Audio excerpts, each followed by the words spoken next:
mother. And how do people confuse coping with strength?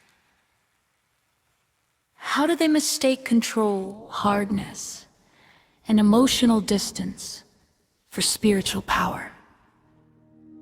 Because what helps a person survive pain can begin to look like wisdom if they never heal.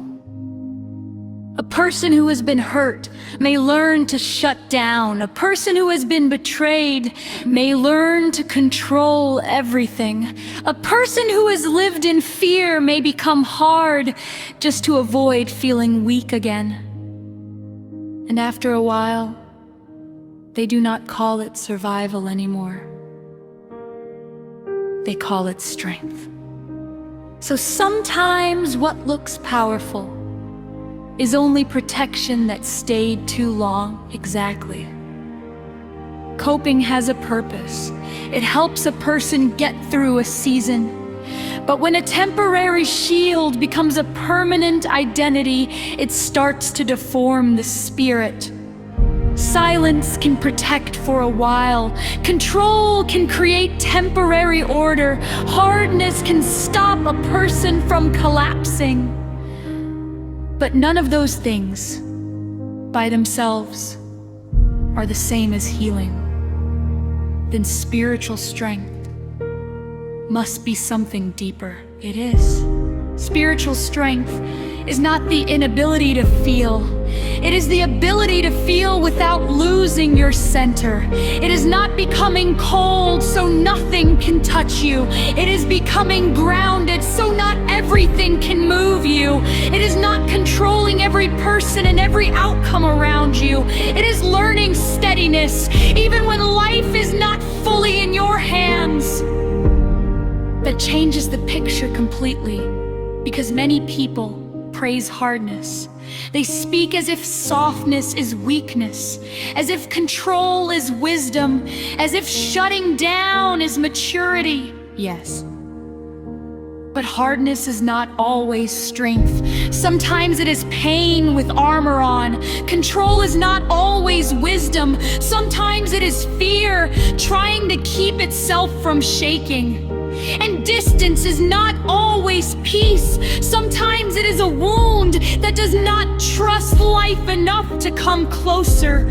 So a person can look disciplined, but actually be afraid. They can look unshaken, but actually be numb. Yes, that is why spirit must be read carefully.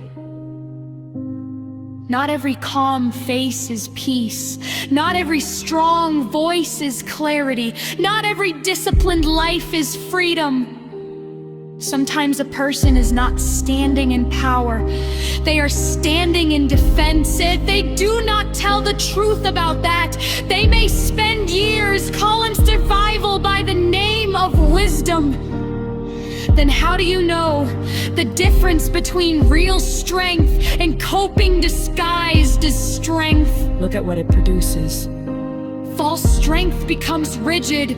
It cannot bend. It cannot listen. It cannot soften without panic. It needs control to feel safe.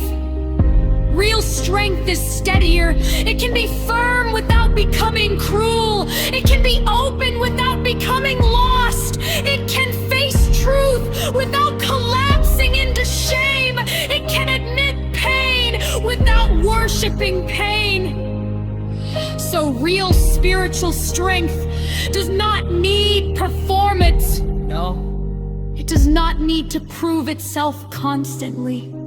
It does not need to dominate every room. It does not need to hide every wound to look powerful. It knows that healing is not weakness. It knows that softness with boundaries is stronger than hardness without peace. That is deep. So some people are not strong in the way they imagine. They are only used to surviving. Yes, my child, and surviving is not shameful, it is human, but survival is not the end of the journey. A person must ask, did this way of living save me for a season, or is it now preventing me from becoming whole? Did this hardness protect me once, or is it now blocking love, truth, and peace? Is this wisdom, or is this pain that is learned to speak with authority? Then spirituality requires honesty again, always. Because without honesty, a person will keep decorating their wound and calling it power, but spirit is not interested in the decoration. Spirit wants truth. Spirit wants alignment. Spirit wants wholeness. Then the lesson is clear. Coping is not wrong, but it becomes dangerous when it starts pretending to be spiritual strength. Yes? Respect what helped you survive, but do not bow to it forever, because some shields must eventually be put down if the spirit is to breathe freely again.